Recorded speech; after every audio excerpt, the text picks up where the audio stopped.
गंडापुर साहब ने एक बयान दे दिया कि वो हमारा लड़का है वेला मुंडा, हाँ जी। तो उसका चैनल इसको दे दो, ये वेला मुंडा है। उन्होंने ये क्यों कहा हमारा लड़का है? उनसे भी कोई मुरासम तो नहीं है? मुरासम याद सियासी मुरासम है? ये नहीं सियासी मुरासम, मैं ना सियासी बंदा हूँ, मैं एक छोटा सा व्लॉगर हूँ और सियासी मुरासम तो मेरी औकात नहीं है।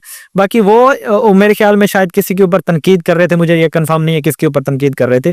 तनकीद के जुमरे में उन्होंने ना बोला कि यार फलां बंदा जो है ना वो असल में वेला है, वेला काम करता नहीं है, तो एक हमारा लड़का है वेला मुंडा, तो उसकी आईडी है वेला मुंडा की, वो उसकी आईडी उसको दे दे। तो मतलब इस हिसाब से इस मुताबिक उन्होंने मेरा जिक्र किया। तो बाकी ऐसे ही सियासत वाली कोई बात नहीं है। वो हो सकता है आप उन्हें अच्छे लगते हो गंडापुर साहब को।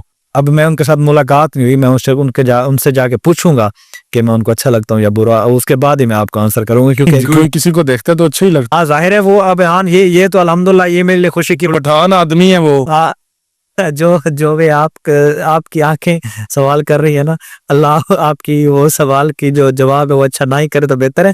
बाकी आप जो कहना चाह रहे हैं, जो गलवाना चाह रहे हैं, अरे चले बाकी हाँ ये मेरे लिए खुशी की बात है कि मतलब इतने अच्छे और बड़े और अच्छे बड़े सियासतदान जो है ना मेरी वीडियो को देखते हैं और मुझे जानते हैं, मेरे लिए खुशी की बात है, इस बात से मुझे खुशी होती है।